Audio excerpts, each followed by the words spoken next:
So let's get rolling. Greetings, everybody, and welcome to another chapter happy hour. My name is Clayton. I'll be your host and moderator, and I am so excited for tonight's conversation. Joining me is Monica Pothen, Chapter Accounting Supervisor, and the great and powerful Stacy Beckler, the CMS Staff Accountant. Good evening to you both. Hi. It's been an awful long time that I've been able to do one of these with a little bit of daylight out. So I doubt, as always, we'll make it the full half hour, but the full hour. But it's sure to be a really good conversation. So I'm just going to touch on a little bit of housekeeping for the folks that are in the webinar, and then we'll jump right over to you, ladies. So as always, all of these are recorded, and they'll be posted on the PF and QF Chapter Leaders YouTube page. So if you're interested where that is, ask your regional rep or simply go to YouTube and type in PF and QF Chapter Leaders.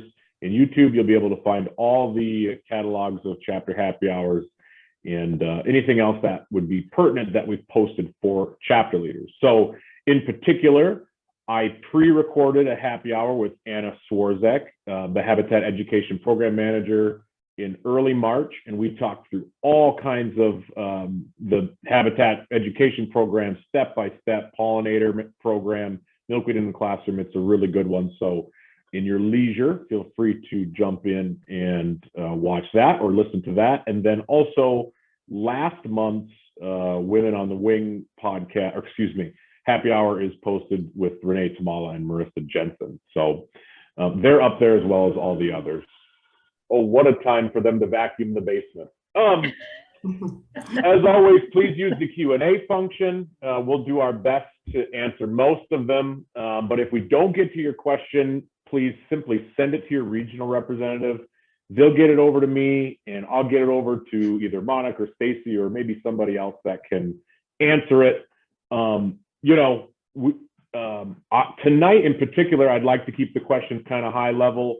Unique one-off situations happen a lot. Monica, Stacy, you guys deal with this likely more than anybody. So if it pertains to a program, or if your question could help all of the chapters that are listening, I think that's probably the approach you want to take. And anything that might be chapter specific, email that over to your regional rep, and we'll get it answered for you. But without further ado, before we dive into chapter finance and reporting, let's hear a little bit about your background and how you got to Pheasants Forever and Quail Forever. So Monica, let's start with you. So talk about your path to the organization and what it means to be the chapter accounting supervisor. And I'm going to go on mute, and hopefully the vacuuming will stop. Okay. Yeah, so I'm Monica Pothen, and I've been with PF now. It's been a little over 10 years. So 11, I think, just is going to be coming up here in April. So prior to this, I actually worked for a larger corporation in the finance accounting world. And since I've been to PF, I mean, Stacy's position that I work very closely with has come up through kind of the years, evolved a little bit more. It was a bit more clerical to begin with, and now she's, in the role of doing a lot more detailed quality kind of accounting type work. So it's kind of evolved, and we both work, like I say, closely together, working in the cash management area, controls and that type of thing for audit purposes, and then just making sure Stacy does a lot of on a daily basis, talking with each chapter volunteer and making sure funds are transferred up to cash management. And then, when those funds are transferred, booking it to the general ledger. So we have a lot of responsibilities between bank accounts and such as well. And so Stacy, you can give a little bit of your background too. I graduated from a little while ago. And then I've also been in corporate America. So I worked for West Publishing, which is now Thomson Reuters. And then I worked for Target, so various roles. And then I've been with Pheasants Forever for about almost 10 years now. So Monica and I work closely together for a while. We're kind of our own little group in cash management, but it's been great working for a nonprofit. It's a great company to work for. So it's all good. Yeah. Is awesome. And I'm very happy to finally put faces to a lot of the emails that I'm sure you guys receive on a daily basis, and we'll get to that. Insane. So I brought you in because it's March. We're in the middle of spring banquet season. So a lot of chapters have had their banquets, but we still got a ton to go. So I want to jump in right now. And we've talked about, well, Monica, you mentioned it, you both are dealing with finances, controls, and each chapter is sort of viewed as its own little mini business, right? But we got to keep track of those funds, and we've got some things that we need to do ahead of banquets and after banquets. So it feels natural. Let's say chapter X, their banquet is a week or 2 weeks out. One of you two jump in, talk about what they should be thinking about leading up to that banquet from your perspective. Well, we thought of two bigger things to think about before the banquet that I get a lot of questions about. One would be getting your startup cash.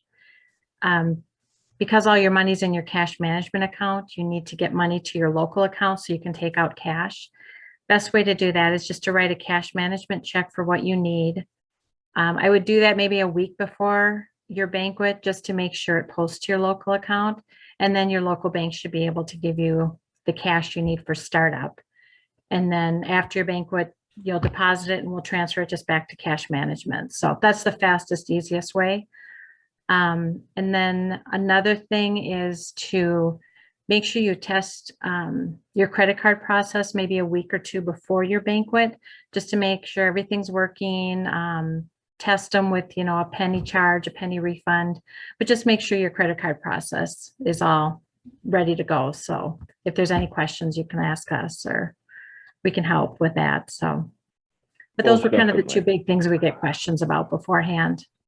So let's dig in to that a little bit more. And I think, I'm guilty of it, being a rep for 6-7 years now. We always want to make sure that you're writing the checks from the cash management account. Yes.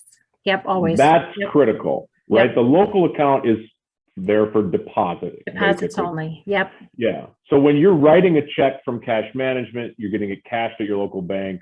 That just basically creates a record. So right. You guys can.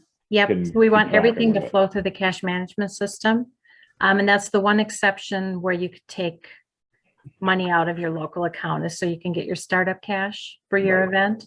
But yeah, everything should flow through the cash management system. So yeah. Right. And then I'll just add to that. The reason being is that the cash management system is the chapter financial reporting system that flows into our financials for audited financials.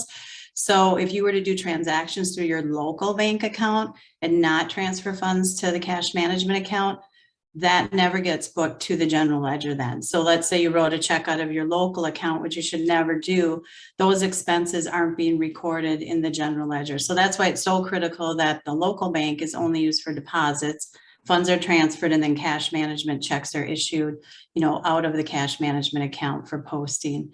So perfect. That's and why it's so critical. Yeah. Mm-hmm.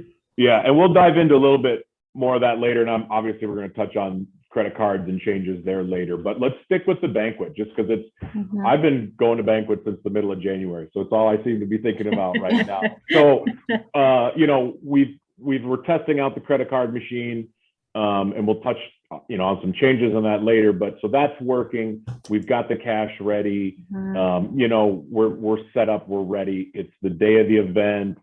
Walk me through, if I'm a chapter treasurer, if there's any new chapter treasurers that are on with us tonight. Walk me through what that should look like, and then post-event, what does your team need to make everything tick and tie from a fundraising standpoint? Right. So I'll kind of lead into, I'm sure many of you have heard of the chapter control custody reports. So those basically post-banquet, you're going to actually complete those forms and use those tamper-proof bags the night of the banquet. And, those can be ordered online, and basically Stacy works to track banquets, and those items, both the forms and the tamper-proof bags, get mailed out about 2 to 3 weeks prior to a banquet to the chapter treasurer. So it also comes along with a letter from our CFO kind of explaining more in detail as to why we have this implemented. And I can give you a little bit of background. I think it was back in 2018, I believe, that we started implementing this. And reason being is that chapters have always, had safeguards in place for protecting their fundraising proceeds. But it was really difficult for auditors to kind of track that. Everybody had kind of their own process.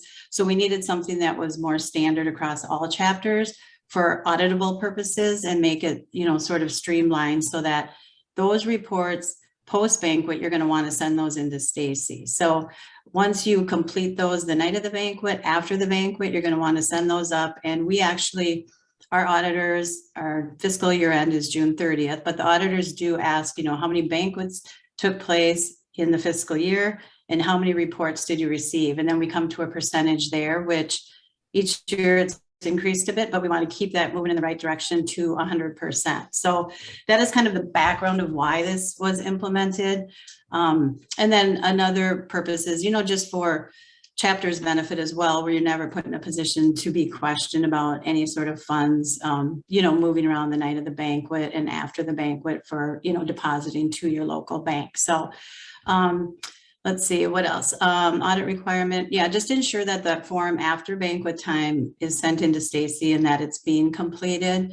And if you have any questions on it, there's full directions or instructions on the back of the form that you can read through as well. But any questions related to that, both Stacy and I can answer at any time. So that's kind of one of the big things that, for audit purposes and just for controls there that we need after the banquet. And then transferring funds from the local bank account.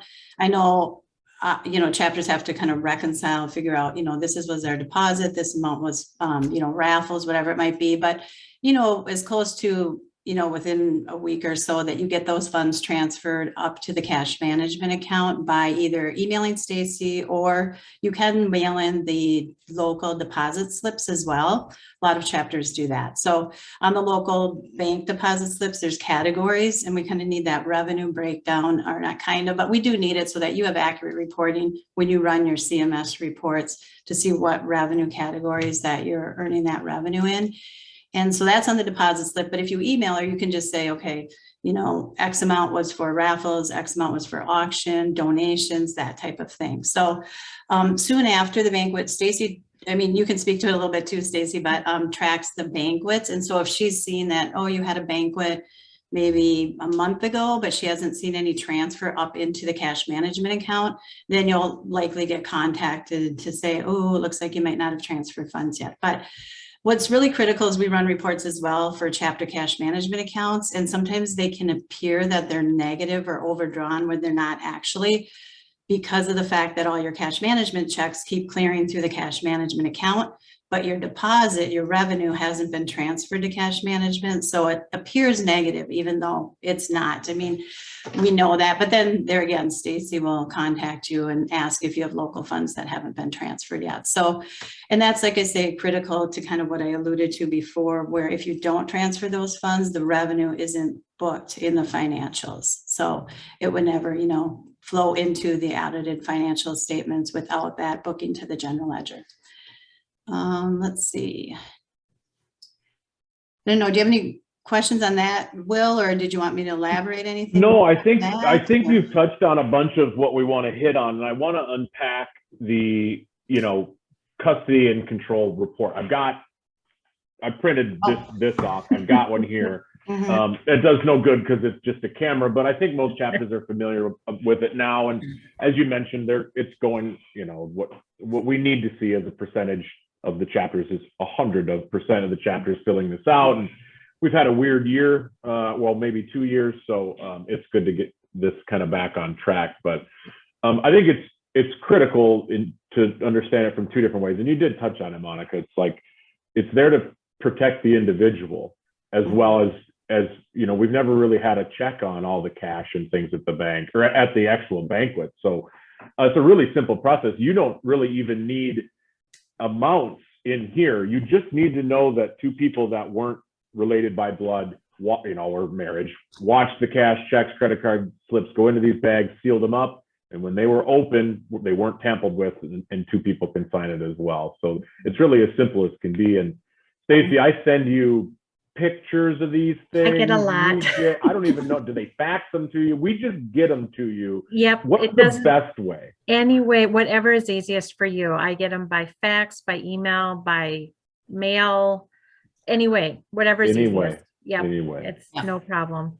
And then Yeah. and as long as you get it to her, that's where it comes in at audit time. They will actually sample. So if we have X number of banquets and these are the chapters that have submitted their reports, they'll ask for, sample a couple of them to actually see the report. So it's very critical when it comes to controls there, because in addition, individuals that are donating to Pheasants Forever, Quail Forever, they want to know that there are controls in place within the organization to safeguard the funds that they're, making donations to the organization for. So that's another, large reason for it. Right.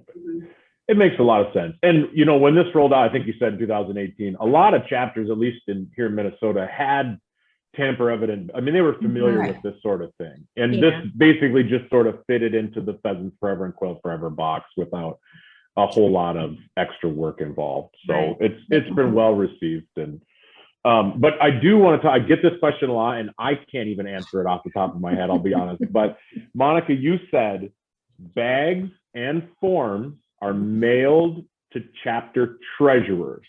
Correct. 2 weeks or so before an event, right? So I'm keeping track of all the banquet dates that I have. And we make sure we send the bags, the report, and the letter from the CFO about 2 to 3 weeks before the banquet. And I do send them to the treasurer. Okay. Just so you get it, in time, but just before your banquet. So, but I do that. Awesome. That's important to know. And you can always, buy more from the chapter store powered by Shields, but they're free. So or you can email me. Yeah, whatever's easiest. Yeah, the answer is always email Stacy. I know that. That's why we're having one of these, right? Okay, so we touched on a few things post banquet. We did the custody and control, transferring funds. Obviously, they're going to get dumped to the local account, and then I guess I always just email you, Stacy, if I need to make a transfer for regionally, but a chapter, obviously, they need to break those funds out a little bit more. Monica, I think, might have mentioned that, but talk about why that's important. I guess it's always good to see how all the things did or where your different revenue streams came from, but is there from the back end, we're not just asking you to do stuff just to do stuff, right? There's a reason for why we break that out and help everybody that joined us understand what that's for. Right. And, there's different types of reporting where the reporting asks for basically how much of the revenue for chapters in this particular state were for gaming or were they for raffle proceeds, and to get those in the right categories is really significant. And same with donations. If you have donations, you want those in the correct category because all of that, and, I'm not involved in all of the reporting, but there are government reporting, agencies that require reporting based on the types of revenue that are coming through. So that's why it's pretty critical there as well. It's a habitat company, right? But we got to have these are critical to get these documents and all this stuff ticked and tied on your end. So that's phenomenal. We talked a bit about about making every check needs to be written out of CMS, so we can't really make any sort of payment from that local bank account, right? That's just a deposit account. You guys can't really see down in there, right? That you see the checks that clear, right? And so that's critical, one, just for the reporting side of things, which is not that attractive to some, but also for chapters that have been around a long time. And I represent and serve, chapters 3 and 4 and 17, a lot of them are keeping track of annual expenditures over time, right? And we have a record of that at the organization. And there's getting to be some pretty big numbers here in Minnesota and across the upper Midwest, kind of where the organization started almost 40 years ago. So if another thing that we can't keep track of any dollar that's spent outside of CMS too. So all that, so that's why it's so critical, right? To spend the money out of there for your reporting, but then also that chapter expenditure number is is critical to some chapters, right? And that's Mhm. tied into those CMS checks as well. Right, right. Right, and that's tied into the habitat spending, like in the annual report, chapters that have spent X on habitat. We want to make sure those are categorized and cleared through CMS correctly. And when you issue a check, there's a category there that you just check what it was for, youth expenditures, habitat. That's why that's also critical, because that will flow when Stacy she actually sees image of those checks coming through daily, and then she's coding them as such. So, and she's watching those too. If she gets anything, too large and miscellaneous, she may contact you to determine what category that really was for, and not necessarily miscellaneous, but. Right. Yeah, makes sense. Before we switch gears, we've got a question from Yvonne. And, it says, how much cash are we authorized to keep in the local bank account? And that's, it depends is the real answer. But, what's your best guidance? We've got the two experts here. You obviously need to keep the account open. So Right. what is that? That's a question that comes up, I know, for a lot of regional reps and chapters as well. So Yeah, we say pretty much minimum would be like anywhere, but this depends on like if you have a minimum bank balance requirement. So let's say it's, $500, then you're going to want to keep that.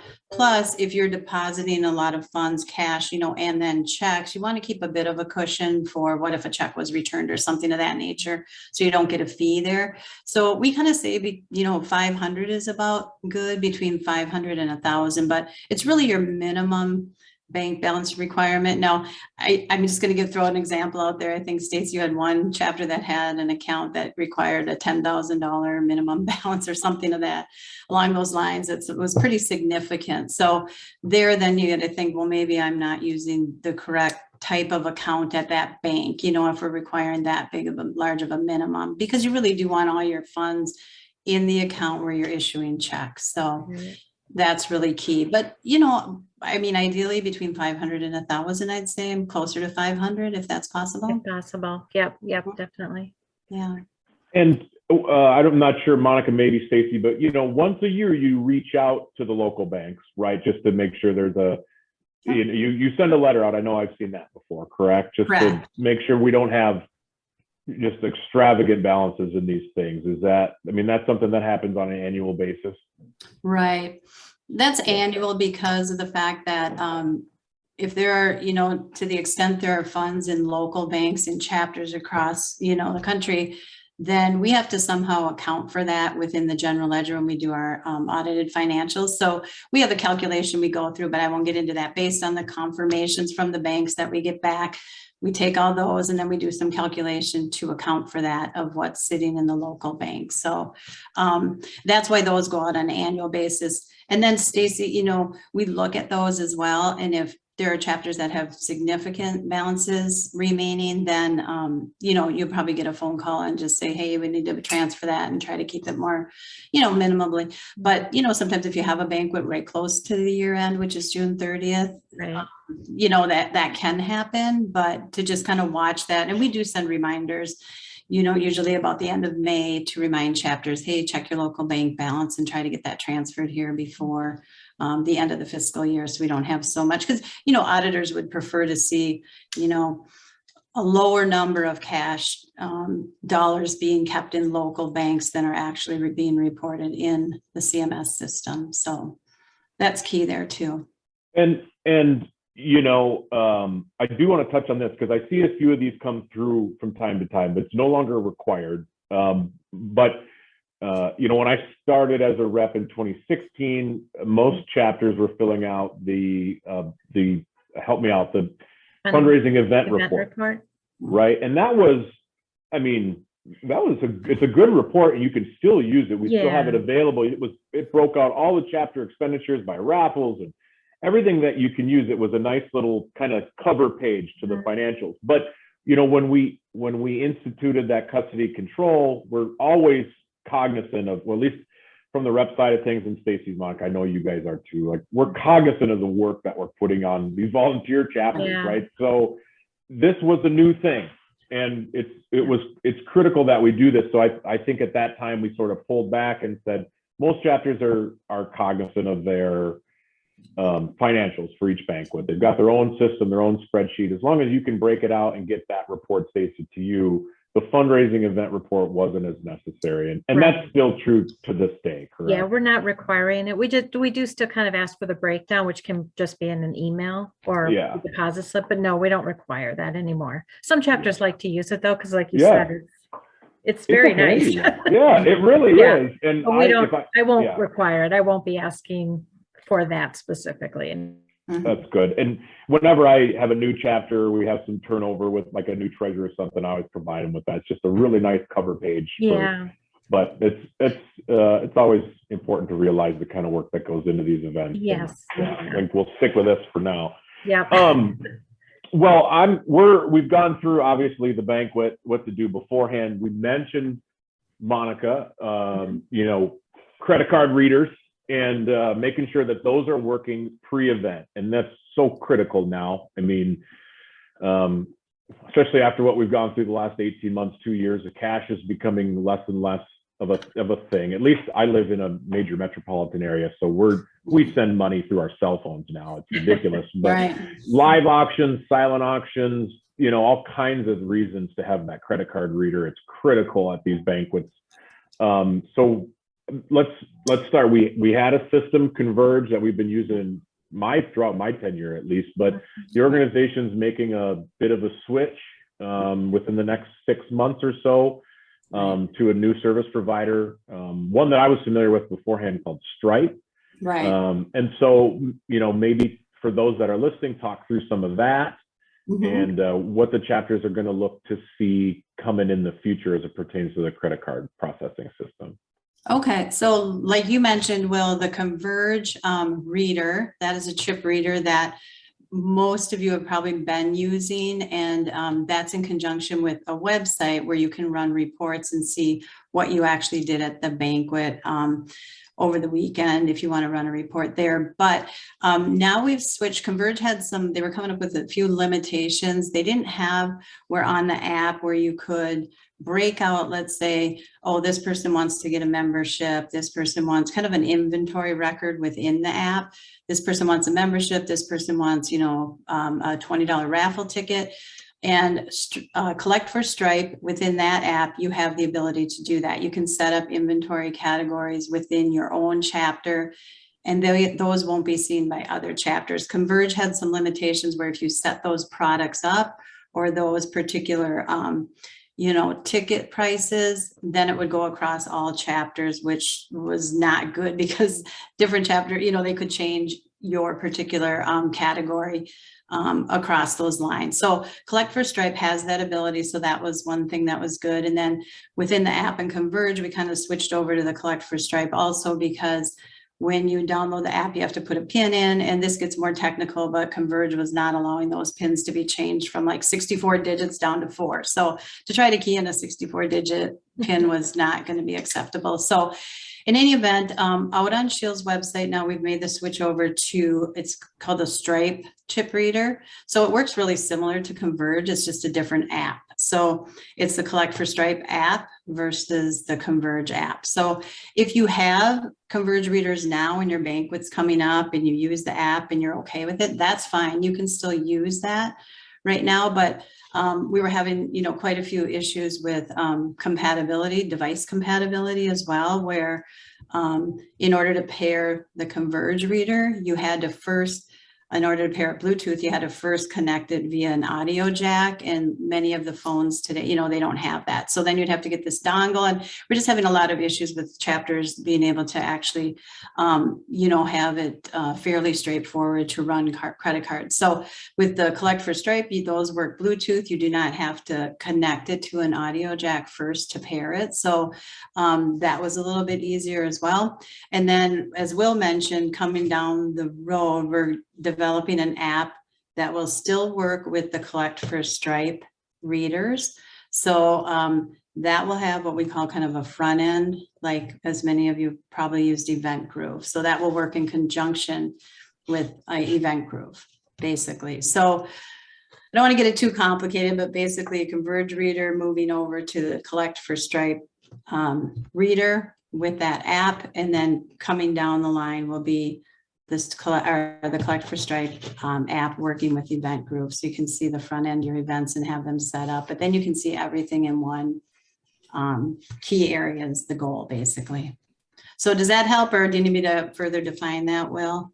No, I think that's really helpful. And the anticipated rollout is this summer for the full app, correct? And that's going to marry up nicely with the Stripe readers, as you mentioned, and we'll be able to use all the functions available instead of just keying in everything, right?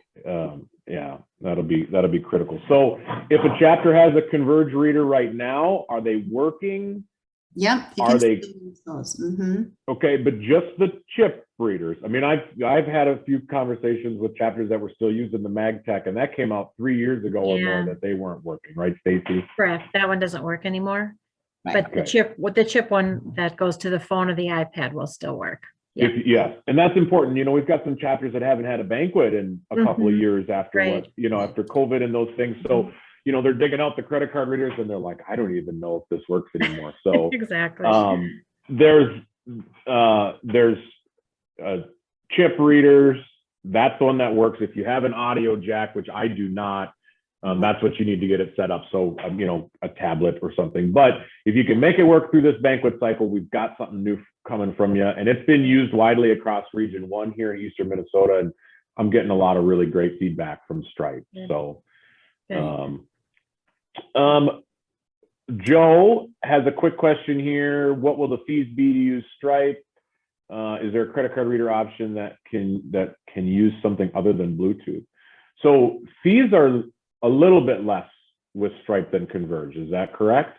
No, I don't know exactly what that would be. I think the Converge right now is 3.25%. So the Stripe, I don't want to speak to that. I know our IT area has been working with Stripe and kind of negotiating those fees. So I think it will be, you know, lower than that. But, you know, I can't say exactly what that fee is. Okay.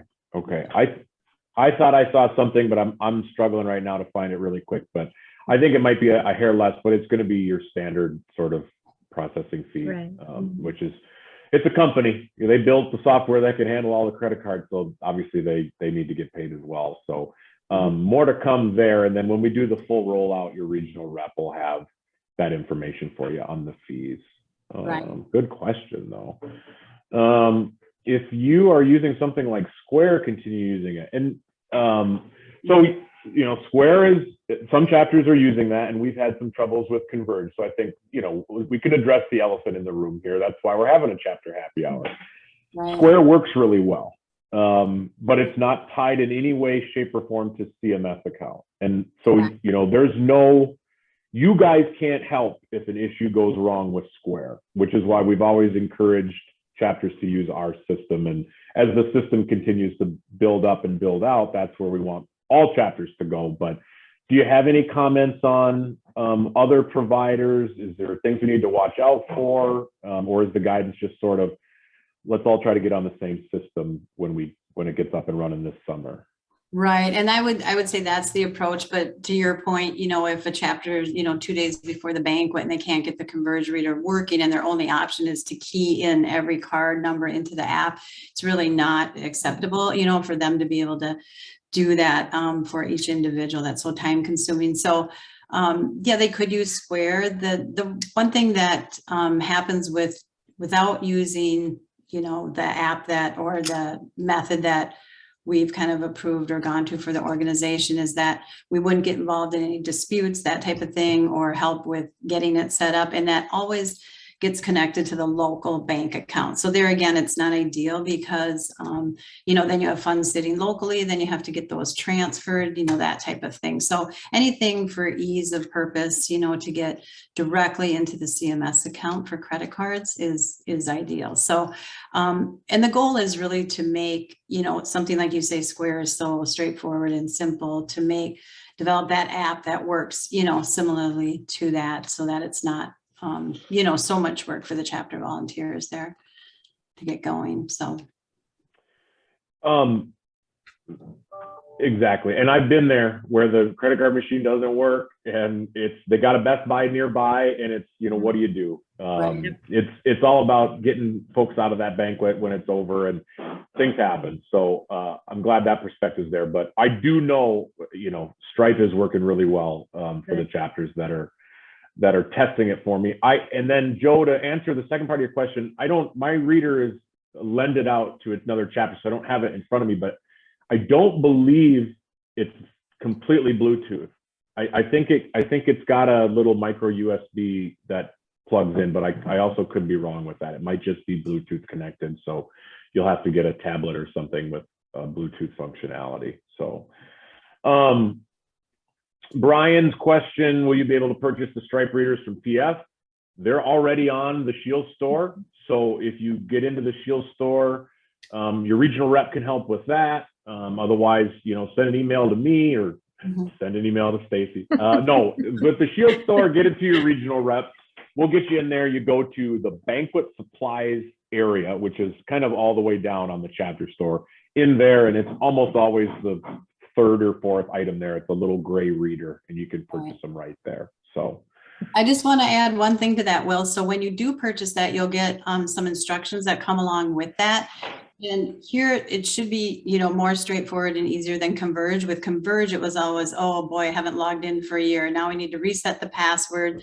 Stacy and I would get calls, trying to reset passwords and you're locked out. With the Stripe reader, the login is similar. Well, it is the same as your login, I believe, for other things within PF to the store. So that's IT's working there. So basically, once you know what your login is, it will always be that, and you should never, get locked out because of a password issue there or have it reset because you haven't used it in some time.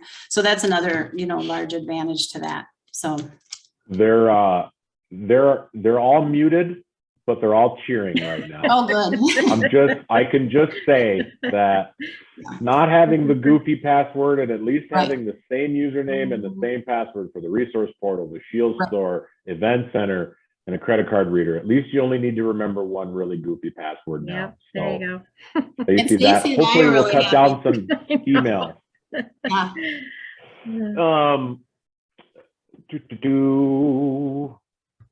I'm confused on the readers. We don't like using our personal phones and tablets. Totally understand. What are other options? I've had chapters purchase, I think it was like a Galaxy 7 tablet. They work. And then your rep also can help, get a chapter tablet or something like that. I think this summer we may have some type of a technology package that makes it just sort of a one-stop purchase, but we want to make sure that the new app is up and running before we go down that road. So don't quote me on that, but I've always encouraged chapters. You need tools to run your business. Before it was a laptop, maybe to run the MagTech reader. Now it's a tablet, and if you don't want to use your personal phones, we totally get that. So Gary, that's that one. The money in the account, I think you're sending. That's a little bit different than what we're trying to get through here with Stacy and Monica, but the mission is the local model. So you guys make the decision on how the funds are spent, but if the funds are not being spent, we're not delivering missions. So there's kind of a balance there between saving and spending your dollars that you regenerate from your local folks. So again, you do work that out with your regional representative, but there's no sort of threshold or maximum you can keep in CMS, but we always, the mission works when the money's spent. So that's how I would answer that one. So, okay. Credit card readers, custody and control. We're moving right along. I got some miscellaneous ones for you two. If you don't have anything else, but I could just hit you with some rapid fire ones. All right. Sounds good.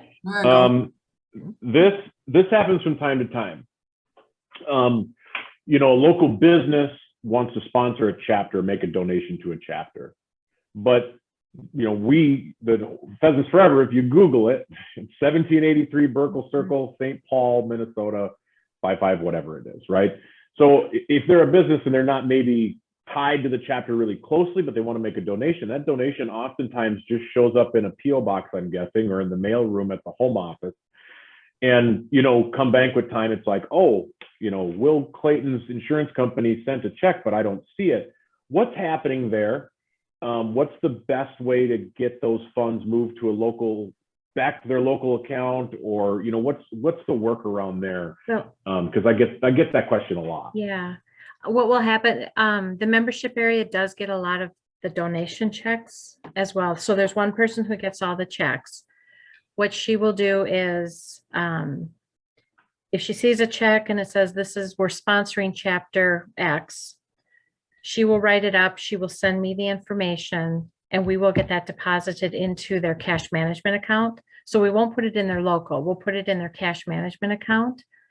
What I try to do is maybe just let the chapter know, hey, this check came here, we'll put it in your account. But we get a lot of those, and the person who gets the checks knows, you know, she'll send me the information once the deposit's made. So it happens a lot. Makes sense. Yeah, and I knew it did, and I wanted to address it. And I'm just one region in Minnesota, so I can only imagine. Yeah, all yes. across the Well, they country. get buried. They get buried. The only problem sometimes is if they just send a check, but they don't reference any chapter, it just sits in this account until someone reaches out and says, hey, did you get this? So that happens once in a while. So if it has been quite a while, just let us know, and we can track it down. So that would be the only reason why it didn't get into your account. Is Sure. they get so many checks. I can only imagine how many checks you I know, see. that poor girl. Yeah, so, but we will put it in their chapter account. Awesome. I just jumped into the chat, so send your questions to the Q&A, but I was in the chat there for a little bit. And Dan, I think maybe Monica mentioned it, but Dan Jamber, hi, Dan. We'll have it. I've got the training. There's a little training packet, but it all comes with the reader, and I've got guidance as well. I'm your regional rep, and anyone else listening, your regional rep will have all the information to use the new Stripe readers when you get them purchased, and they should come with instructions as well, but we've got it all broke out there, so no issues. Stacy, we'll need to share your email address. I'm sure they all have it. Yeah, I would think so, but I'm sure everybody's heard from me. I'll type that in the chat here in a second. That's fine. Want to touch on, it's 7:40 already. My goodness, chapter officer changes. So reps are handling a lot of that now. We've got our software that we plug those into, but you know, we may have folks in the room tonight that are thinking about being treasurer, or are new treasurers, or it's their turn around again. I update, you know, you have to get your officer update information to your rep, and we'll make the changes. And then Stacy, I'm assuming once I hit save, you get a notification that there's a new treasurer. And then are you reaching out to that person? Am. So the treasurer and the president, I do send just some general information about how cash management works, what to expect. Then they have my contact information as well. So I do reach out to new treasurers and presidents. Yeah. Perfect. Yeah, of course. I mean, yeah, that was a no-brainer, but wanted to make sure. Perfect. I've got just a couple of things that are coming up that I want to address. And it's just due to, you know, a lot of, I think it's pretty apparent now, Stacy or Monica, you're pulling reports, looking at checks, and keying in a lot of this stuff, right? Yeah. We're a habitat organization. You know, we don't have artificial intelligence technology that's linking all this together. A lot of it's done. The hard work is done with the two individuals above me and below me here. So, or however it is on your screen, but you know, that just through human nature causes some like different posting dates, right? So things aren't like you might see on your own credit card statement. So talk about, well, let's start with Converge, because it still exists. We touched on this a little bit, but go to Converge. So the chapters that are able to link their credit card readers through, talk about how long that posting date is. So I run a report every Monday for the previous week's transactions. And then I will make the deposit. I will post the deposit, either it'll be that Monday or Tuesday generally. So that one is weekly. So that one will be every Monday. Yeah, Perfect. so. Stripe's probably pretty new to the team, but is that the same sort of process? Right. Well, it's a bit different. So the Collect for Stripe, and many of you have used the Event Groove, the online event center. Those post on a monthly basis right now, only due to the fact that some of the information coming through on the Stripe report wasn't identifying the actual chapter number or chapter email. So we had to develop some custom reports with the IT group, and that report is a monthly. So we're right now March. So the beginning of April, I'll run the report, and it just picks up everything from the prior month. But I just was in conversation with IT, and he's working on a report for me that would be on a weekly report. So that would be consistent with Converge postings versus, because volume has picked up, and many chapters you want to know what's going into your account or get it in there as soon as possible. So trying to get that on the same schedule as weekly as Converge, but I'm just kind of waiting on IT, and it didn't sound like it would take too long. So hopefully come April, we'll be doing those weekly, but I can't promise it, but that's the goal. So, but right now they are monthly. Okay. I think it's more important, that the chapter knows they're coming. Yeah. I mean, obviously we'd love it to be, just like a normal credit card, but I do think, just that the report gets pulled, that's an important date to know. So, Shields, so that's a new system for us. Obviously Shields went live July 1st of 2021. So still building out that process a little bit, but, chapters are making a purchase from Shields, which is its own independent company. Obviously they need to, fizzle their way into Pheasants Forever and Quail Forever. So talk about that process and sort of the posting dates there. That one, I am getting weekly reports now. I'm not sure how quickly it goes from Shields to me, but I would say it should post to your account within a week, 2 weeks at the most. But I am getting a weekly report to process the payments. So.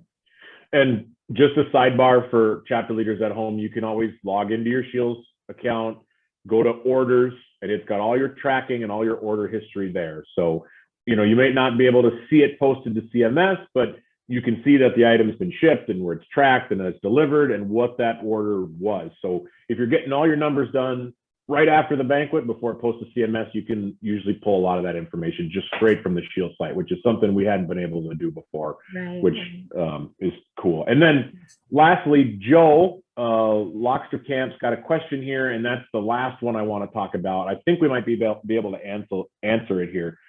Event Center. So talk about, we've got a lot more chapters. This is sort of our first full year using Event Center. And we've got, a lot of people are purchasing tickets to banquets for their first or second time ever. So talk about when you get the data from Event Center and how that gets posted or, deposited into CMS. Is there a standardized time there? Well, that is what I was referring to earlier. So I said Event Groove, which is fundraising and ticketing. So let's just talk Event Center. Event Center, the credit card processor for Event Center is Stripe. So we talked about Collect for Stripe and an app for chapters to run cards at the banquet, but Event Center is also tied to Stripe for credit card processing. So I see that report there again, it's a monthly basis right now, trying to get that weekly, but that anything that's done in Event Center, that will flow through to the Stripe report that I see. So for accounting purposes, we kind of look at it, the back end and what's posting to the bank, and then Event Center on the front end. Other individuals are more versed in, if you have a question on how do I set up my event and how that works. But if you're just referring to postings, right now that is monthly also. That's a good point. Yeah. And Joe, you might need to talk with your rep about some of those other issues in the question, and I'm sure they'll be able to help you out, or, find me, wclayton at pheasantsforever.org. I can help too. But yeah, the Stripe is a service provider. The tool we're going to use that is available on Shields now is a Stripe reader, but also if you're putting your credit card information on to buy a ticket through Event Center, Stripe is processing that transaction as well. So that makes sense. Okay, perfect.